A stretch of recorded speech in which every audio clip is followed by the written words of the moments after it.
Do you feel lost, like you've wandered into a dense, shadowed wood, unsure of the path forward?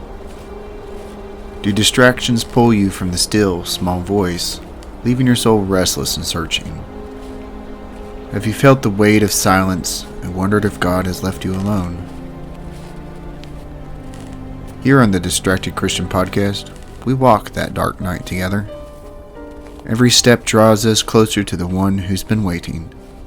His love is the light that guides, His grace, the compass that never fails.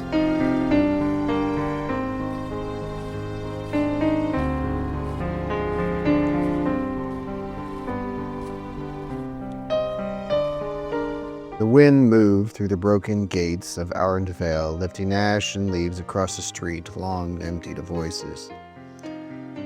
The buildings leaned like weary sentinels scarred by flame, time, and war. Between them walked a lone figure, hood drawn, face open to the light, his pace measured and unhurried. He wore no armor, no robe of office, just a threadbare cloak and a tunic darkened by travel. His eyes moved with intent, but not urgency, drawn to a place only he seemed to know. Once he had ridden through these same streets under banners snapping with gold. Trumpets had sounded his arrival, and people had wept at the signs of healing, prophecy, and exorcisms. He had believed that this was always how God had moved, loud, unmistakable, and triumphant. At the heart of the city, he paused before a dry well. He looked into it for a long moment, head tilted slightly. One hand rested on the stone rim, fingers splayed, the other curled loosely by his side, twitching now and again with some remembered pain. He remembered the nights when his prayers would lift the hair on the back of his neck. When light filled the chamber like a rushing wind, he would tremble under its weight. He had spoken, and God had answered in words like thunder. But that voice had gone silent like a fire burned down low. And now what remained was something smaller, almost imperceptible. The sun hung low behind the shattered towers, casting long shadows on the stone. He moved past broken doors and into a ruined square where the temple waited. There were no pilgrims here now, only the sound of his own steps.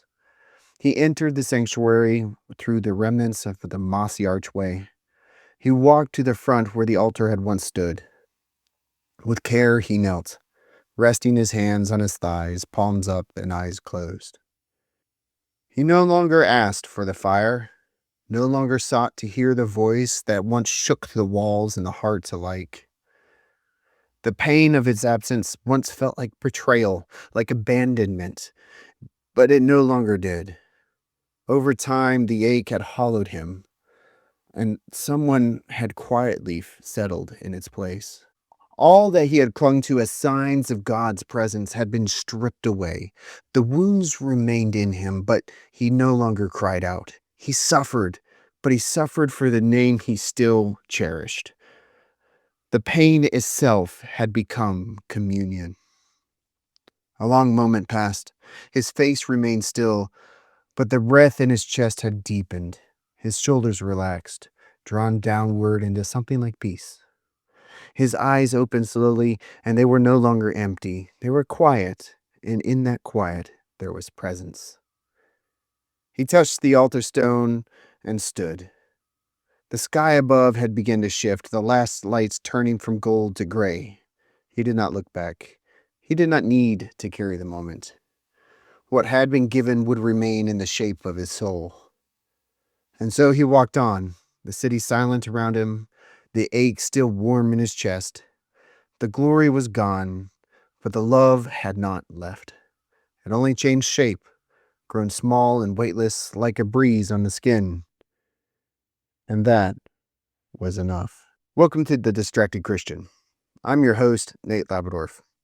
If your prayer life has ever felt like that city we just walked through, once beautiful, loud with God's activity, but now strangely quiet, then you're exactly where you need to be. What we just heard isn't only a scene from this ruined place. It's a portrait of a soul that God is maturing. Once God rode through his life like like there's banners, loud, public, impossible to miss, healings, prophecies, exorcisms, the festival garments of the spiritual life. But God brought him back to the same place, empty now, and asked him to pray without any of that. No crowd, no music, no shock of power, just a dry well in a ruined temple. That shift from gold banners to gray stone is the shift St. John of the Cross is talking about. It's the moment when God says, I know you love my gifts. Now I want you to love me. Kneeling in that abandoned sanctuary, he wasn't just being punished, he was being weaned. The fire hadn't betrayed him, it had simply done its job. God had taken away the sweet signs so that the man could receive the giver in a quieter, truer way. And that hollow place in his chest, St. John calls that the night and insists that it is blessed, because in that hollow, God can finally settle and stay. The dark night of sense. That's what we're going to be talking about today. And we're going to be wrapping up the first book of John's larger book called The Dark Night of the Soul. The first book is called The Dark Night of Sense, and that's what we're going to cover. And let's let St. John explain why God would strip a soul like that, why heaven, seeing it happen, actually rejoices. So, what is this night actually doing? John says the first big gift of this dry, dark time is self-knowledge. Before, when the soul was being patted on the head by God through like sweet prayer, good feelings, tears, a sense of God's presence, it thought, hey, I'm doing pretty well. It might not have said that out loud, but the feeling was there. And spiritual experiences can quietly feed spiritual pride. So God says, in effect, all right, let's take off the festival clothes. He uses a story from Exodus when God told Israel to take off the ornaments so that they would see what they really were.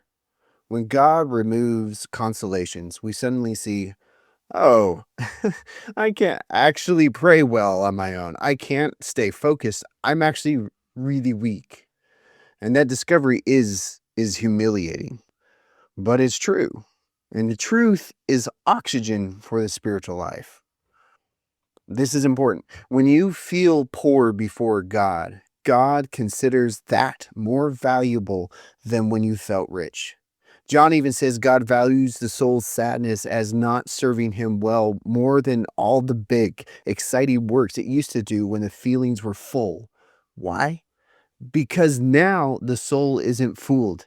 It knows it's nothing without God. And really, what goes on from there, the next benefit, the soul learns to deal with God with reverence. When prayer was easy, the soul could get a little bit pushy with God, like Moses rushing forward when he saw the burning bush. God had to tell him, take off your shoes. St. John of the Cross says dryness does that. It makes us take off the shoes of spiritual craving. We come before God not as eager children demanding more treats, but as someone barefoot, aware and quiet. He gives Job as another example. God didn't speak deeply to Job when Job was prosperous, respectable, and comfortable. God spoke when Job was on the dung heap, stripped, aching, and abandoned. That's when God opened up his wisdom. And that's how this night works. God lowers us before he raises us. And of course, this does sound strange, but St. John of the Cross says this dark, flavorless prayer is actually a better place for receiving God's light. And why? Because when our senses are crowded with sweetness, even the spiritual sweetness, they fog the mind. We're busy tasting, but not listening. So, God shuts off the tasting so the mind can hear. St. John of the Cross quotes Isaiah, God teaches those who are weaned no longer on milk, no longer stuck on nice meditations. When the soul stops clinging to images, feelings, sweet ideas, it can stand on the watch like the prophet and simply wait for God. That quiet, dry, upright stance is the doorway to infused contemplation, God's way of pouring himself into us. So the order is this: God dries up our spiritual senses. The soul finally sees itself as small. And from that humility, God shows the soul more of himself. That's why, like Augustine prayed, let me know myself and I shall know you. It's not psychobabble, it's spiritual logic. The more you see your littleness, the more you can receive God's greatness. David even says that he found God in a dry and waterless land, not a spiritual amusement park, in the desert. And really, that's the pattern. Another fruit that John loves to point out is that humility turns to charity. When you dry, you stop thinking, I'm farther along than that person or this person. You actually start thinking, everyone is doing better than I am. And that's healthy in a way. You become slower to judge, quick to listen. David said he became dumb and humbled. He stopped talking big about himself and he stopped comparing. Dryness shuts the mouth in a holy way. From there, obedience becomes easier. When you know you're weak, you want someone to guide you. That pushy spiritual self-confidence from earlier just doesn't fit anymore. John goes on in chapter 13 in the book, The Dark Night of the Soul. He talks about spiritual capital sins. Now, he talked about this earlier in the book. And earlier in the book, spiritual capital sins are not obvious ones like lust or greed, but really sneaky ones. They're religious variations of those sins. Wanting too much devotions, like spiritual avarice, chasing good feelings, spiritual gluttony, getting touchy when things aren't sweet, that's spiritual wrath, and so on. This night is like spiritual rehab for those. So before, you had spiritual avarice. The soul wanted this prayer, that book, this style, that feeling. Now, nothing tastes good. So it stops running around. It prays because God is God, not because prayer is fun. Or spiritual luxury, for example, since consolations aren't overflowing from spirit to body, the subtle sensual impurities that sometimes slip into prayer get cut off. Spiritual gluttony. God basically puts the soul on a fast, no seconds, sometimes no firsts, and after a while the soul's stomach shrinks. Desire calms down, and when desire is calm, there is peace. And that last part is huge. John says, when desire and concupiscence are quenched, the soul lives in spiritual tranquility. Most of our interior noise are not demons, though they are real and they are there. It's our own wanting. And God turns down that wanting. Dry prayer looks like nothing is happening. But John says it's actually virtue. It's like gym time for the virtues. Patience and long suffering, because you keep praying even when it's dry. You work out those muscles. You work out the muscle of charity because now you're doing it for God, not for reward. Fortitude, you work out that muscle because you don't quit. Another muscle is purity of soul because God is quietly washing out all our attachments. Another muscle is the remembrance of God because dryness makes you cling to him more and it makes you afraid to lose him. He cites David again. My soul refuses consolations. I remembered God and I was exercised. I purified my spirit. And that's the whole program right there. No sweets, remembered God, kept going, got purified. Even those ugly sins, they get treated too. What about wrath, envy, and sloth? The spiritual versions of those. Like wrath, when God keeps you low and dry, you stop snapping at yourself, at others, even at God. You learn meekness. Envy. Now, if you envy, it's a good envy. I wish I could love God like that person. And that's holy. What about sloth? Well, before his spiritual laziness came from not finding sweetness. Now God has taken the sweetness off the menu altogether. So your boredom isn't a rebellion, it's just weakness, and God knows it. You still show up, and that matters. And every so often, just when the soul thinks, this is my life now, forever is gray, God slips in a pure, delicate touch of his love. It's usually softer than the old big consolations, so the senses barely notice it, but the soul is fed. Those little infusions are worth more than the earlier fireworks by far. And this is where, and so far, we've talked about the freedom from these consolations, but here's a part where John really gets excited. A soul that isn't running after spiritual treats is hard to tempt. The devil, the world, and the flesh usually work by offering something tasty. But if God has trained your heart not to live off of those tastes, the enemies have no ways to handle you. You walk lighter. You're not chained to moods. You begin to act simply because God is worthy. This is what he means when he says the soul went forth without being observed. The enemies didn't spot the escape because the soul left quietly with no noisy desires clanking around. And he adds, my house now being at rest. That house is the lower part of the soul, the senses, emotions, the passions. When God has calmed that part, the soul can walk into the more interior road, the road of infused contemplation. In chapter 14, near the end of book 1, uh, John gives a word about heavier trials. At the end of this section, John says, okay, now, not everyone gets this, but some do. On top of the dryness, God sometimes allows ugly, violent temptations.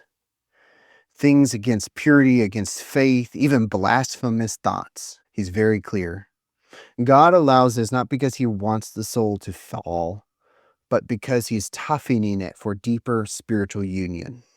It's like training for a higher altitude. The air gets thinner, the trial sharper, but the point is to make the soul capable of breathing God more purely. He even quotes scripture, he that has not been tempted, what does he know? You don't get seasoned without weather. But he also says God measures it. Some souls are strong, so he purges them faster and harder. Some are weak, so he gives them aridity in little doses, mixed with consolation so they don't give up. God is a very precise physician. And then John, he's ending his book with this verse in his poem. He says, so why call it, he says, this is my happy chance. So why call it a happy chance? Because once the soul sees what God has done, stripped of desires, deepened humility, quieted passions, strengthened virtues, freed it from enemies, it can look back on the whole dry season and say, that was happy. I thought I was losing God, but God was loosing me from myself. It was a jailbreak, not a punishment. That's the heart of these last chapters in book 1 of The Dark Night of the Soul. What feels like abandonment is actually God graduating the soul. He takes it from baby food to solid bread. And yes, the bread has crust, but it also has substance. And substance is what makes saints. So that's the shape of it. The soul thinks everything is being taken away, but really God is moving from milk to bread, from noisy grace to quiet union. And that's the inner logic of St. John, and that's what he's tracing. So let's turn to prism a little. We've looked at experience, now let's look at witness. Let's look through the passages St. John leans on and see how the Bible itself tells the story of a God who loves us enough to take what flatters us away so he can give what really, truly fills us. One of the first passages St. John uses is Genesis 21, verse 8, Abraham's feast at Isaac's weaning. And it goes like this, and the child grew and was weaned, and Abraham made a great feast on the day that Isaac was weaned. Weaning is, for the child, a disappointment. No more warm milk. no more constant closeness. Yet Abraham throws a feast. Why? Because weaning means growth. The child can now move from being carried to walking, from milk to food, from constantly receiving to beginning to live. St. John says that's exactly what happens in the dark night. The soul thinks God is taking away consolation, but heaven is celebrating it because God is making the soul capable of stronger fruit, bread with crust, as he puts it. Notice this logic in Genesis. The feast isn't for the pleasure the child has lost, but for the capacity that the child has gained. And that's St. John's point. God celebrates not your feelings, but your growth. So if prayer has become tasteless, don't assume God is sad with you. It may be the very day that Abraham is throwing this feast. St. John next turns to Israel in the wilderness. God says, "Now therefore put off your ornaments from you, that I may know what to do with you." That's Exodus 33, verse 5. In Exodus, the people had sinned with a golden calf. They had to remove the signs of festivity and show repentance. John applies that spiritually. When the soul is walking around dressed in God's consolations, the festival garments of sweet prayer, warmth, intense emotions, it can secretly think, hey, look at me, I must be doing well. So God says, take it off. This text carried two ideas that John seizes on. External adornment can conceal internal need. Israel, dressed up, didn't look like a people who had just betrayed God. The soul, covered in consolation, doesn't look like a beginner full of pride. Yet God removes adornment to reveal truth, that I may know what to do with you. That is, so God can deal with them as they really are. Now, John, he spiritualizes this. Aridity is God's way of undressing the soul so it can see what God has already seen. The soul in dryness says, I can't pray, I can't focus, I can't produce the feelings. And God says, good, now we're telling the truth. So this working dress, what is this working dress that St. John mentions? It really is biblical. Israel goes from party clothes to daily clothes. The soul goes from consolations to ordinary fidelity. Then St. John recalls Moses at the burning bush. Uh, Moses sees the bush and draws near to it, just like we're drawn to God when prayer is sweet. But God says, do not come near. Take your sandals off your feet, for the place on which you are standing is holy ground. It's Exodus 3, verse 5. Why remove the sandals? Because they separate the man from the holy ground. In John's reading, sandals are desires, especially the spiritual desires that are still a bit fleshly, still seeking satisfaction. When God takes away those sweetnesses, he's not turning you away. He's teaching you how to approach him. There's an important movement in this text. Moses begins eager and impulsive. He ends afraid to look at God. Dryness does the same thing. It changes us from I want more experience of God to I am small before the Holy One. That's the courtesy before God St. John is talking about. So in Exodus 33 and in Exodus 3, God removes something, the outside, the ornaments or the sandals, before the deeper revelation. And removal precedes communion. But now let's look at Job. St. John brings up Job a lot. And he's really bold here. He says that God did not speak to Job most deeply when Job was rich, surrounded by family, and enjoying the earlier experiences of God. God spoke when Job was stripped, sitting on an ash heap, and read, and if you, edit, edit, edit. Jesus, oh God. I can do nothing with this spirit in the house. Send it away. Edit. Read the end of Job. God appears in the whirlwind and opens up the depths and heights of his wisdom. That's exactly John's phrase. So what's the pattern? It's affliction, loss, misunderstanding, painful silence.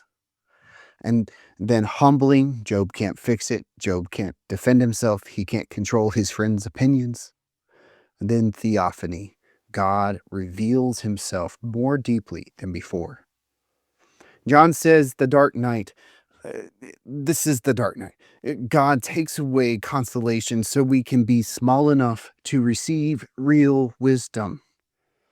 You have taught me by chastising me, says Jeremiah 31:18. It's the same idea. The lesson didn't come in comfort, but in correction.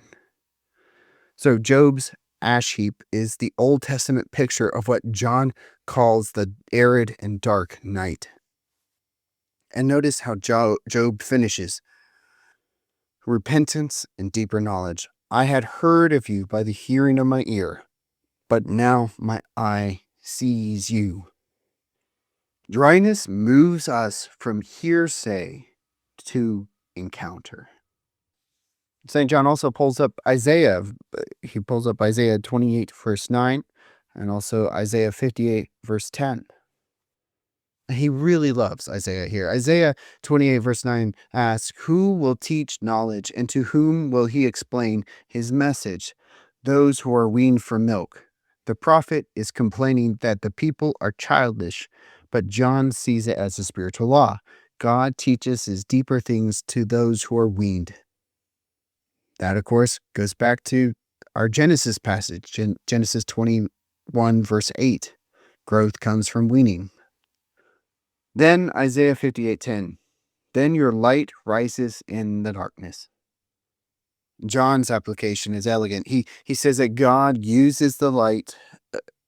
Edit. John's application is elegant. He says God uses the dark night to make the light rise. It's almost a biblical rhythm.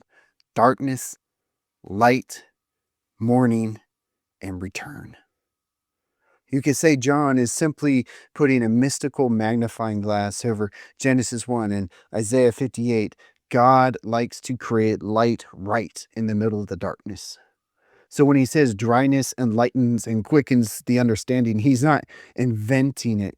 He's echoing Isaiah. The darkness becomes a place of instruction. It also brings up Habakkuk 2, verse 1. Habakkuk says, I will stand at my watchpost and my station myself on the tower and look forth to see what he will say to me. John loves this because it shows detached listening. Notice what Habakkuk does not say. He doesn't say, I will imagine, or I will meditate with images, or I'll stir up feelings. He says, I will stand and look. And that's contemplative posture. Upright, still, alert. The opposite of relentless consolation hunting prayer. In the dark night of sense, God trains the soul to look more like Habakkuk. Less talking, more watching. That's why John says the soul has to make the firm its step, meaning don't go running back to sense-based meditations just because things are dry. Stay on the tower and wait. He also brings up Psalms 63. David says, O God, you are my God. Early will I seek you. My soul thirsts for you in a dry and weary land where no water is. So I have looked upon you in the sanctuary, beholding your power and your glory. St. John points out something subtle. David doesn't say he saw God's glory because he was in the temple with lots of consolations. He says he saw God in the desert, the very place where there is no water. There's no sensible comfort. That's exactly John's model. Aridity is the road to vision. He even notes that David calls it a pathless land. There is no clear way, no meditations are working, no spiritual map. Yet there he sees God's power. That fits John's insistence that when God suspends our ability to walk by imaginary considerations, he's not abandoning us. He's making more room for infused contemplation, which we don't produce in ourselves. So Psalm 63 becomes kind of an anthem for someone in the night. I'm dry, but I'm still seeking. I'm without paths, but I'm still looking. In this very condition, God lets me see his power.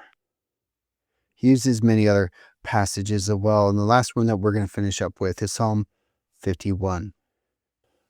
God loves the soul afflicted spirit. Psalm 51, verse 17. The sacrifice acceptable to God is a broken spirit, a broken and contrite heart. O God, you will not despise. That psalm is David after his sin. No glory, no music, no liturgical dancing, just contrition.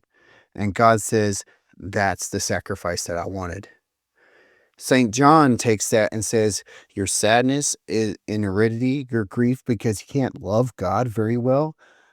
God counts it higher than sweet prayers of earlier days because now it's humble, broken, and honest.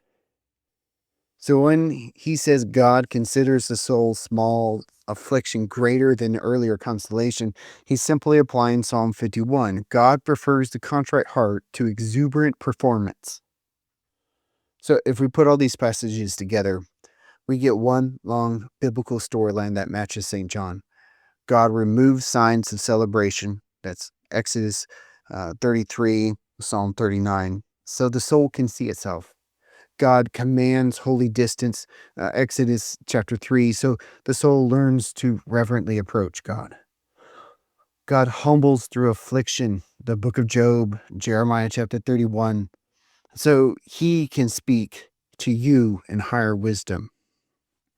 God teaches the weaned, Isaiah 28, Genesis 21, so he can give you solid food. God reveals himself in the desert, Psalm 63, so we know it's grace, not technique. God delights in contrite sacrifice, Psalm 51, so dryness becomes worship. So if you ever sit down to pray and feel exactly like David, my soul refuses to be comforted, as David said, you can know you're praying right in the middle of the same story as David, as Moses, as Job, Israel without ornaments. And that's very good company. All right, so let's make this very down to earth. St. John is lofty, but what he's talking about can actually be practiced today on Tuesday. Here are 3 concrete steps shaped by these chapters. First of all, stay put in prayer even when it's dry. What to do? Hey, keep your normal time of prayer or start a normal time of prayer. 5 minutes, 10 minutes, 15 to 20 minutes if you don't have one. Even if it feels useless, distracted, or empty, sit or kneel before God and tell him simply, I'm here for you, not for the feelings, and just stay there the whole time. In the nicest sense, God is weaning the soul from milk and from these sweet thoughts and emotions. You practicing this in the dryness, staying faithful, is what pushes through that so that your soul feeds on bread with crust. So, your dry, faithful 20 minutes might please God more than your old, teary, fiery hour of prayer. Begin it with reverence, like Moses taking off his sandals. A little silence, maybe speak, Lord. That's applying Exodus chapter 3. Don't force the feelings. Don't imagine pictures. Just stand and watch like Habakkuk. And end with this short act like, Lord, let me know myself, and I shall know you. It's steady, it's simple, it's unglamorous, and exactly the place where God speaks in infused contemplation. Secondly, accept the working clothes in daily life. Just accept the unfancy, unnoticed, uncelebrated ways of doing something. The everyday work dress, instead of festal ornaments, you don't always have to be on fire for God. And sometimes you can practice this more intentionally, like perhaps take less time to do visible ministry. Do a chore that no one thanks you for. Let someone else have the last word, and pray without posting it. Really, you need to strip those festal garments and to see what's really going on. And doing small, hidden things like voluntarily putting off your festival attire and putting on work attire, it trains the heart to stop needing the spiritual applause. Even that inner applause of, I did great in prayer today. And how do you do this well? Well, when you feel the feeling and that little inward tug of, I'd rather be doing the shiny thing, you know what? Pick that quiet thing. Offer it up like David in Psalm 51.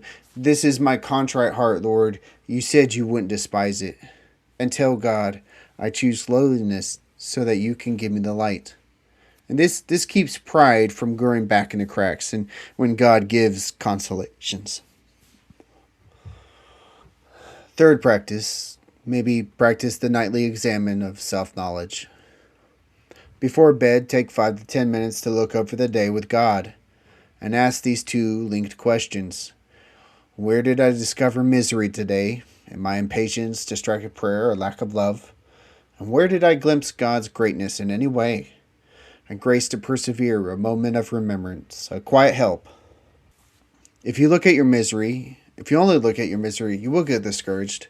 If you only look at God's glory in your life, you will get proud. So you need to look at both together. And this is exactly the rhythm of St. John.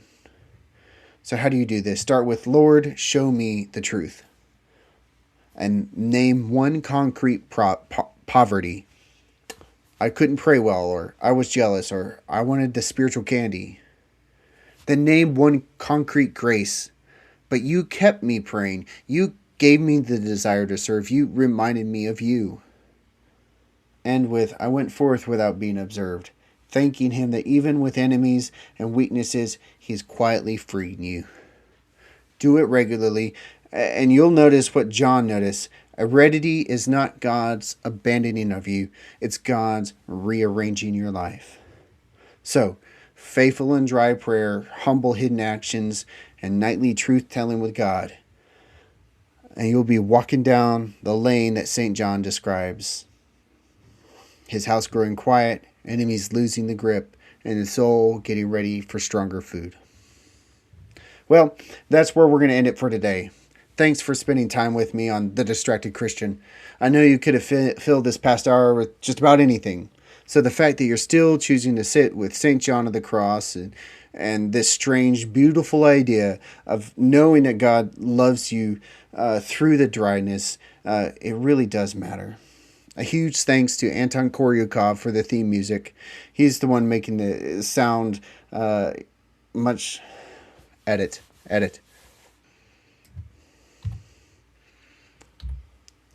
A huge thank to Anton Koryukov for the theme music. And if you're listening on Apple Podcasts, Spotify, Google Podcasts, Amazon Music, or wherever you get your podcasts, make sure you follow and subscribe so you don't miss the next episode. And if this helps you even a little, leave a rating or share it with someone who's wondering why God feels quiet right now. For show notes, more reflections, and other theological rabbit holes, head over to freshgroundtheology.com, that's where we park the extras. I'm Nate Labadorf. Thanks for listening. Stay faithful in the quiet, and I'll see you next time. Special thanks to Anton Koryukov for today's theme music on the show. Tune in to hear more next time. Thanks for listening.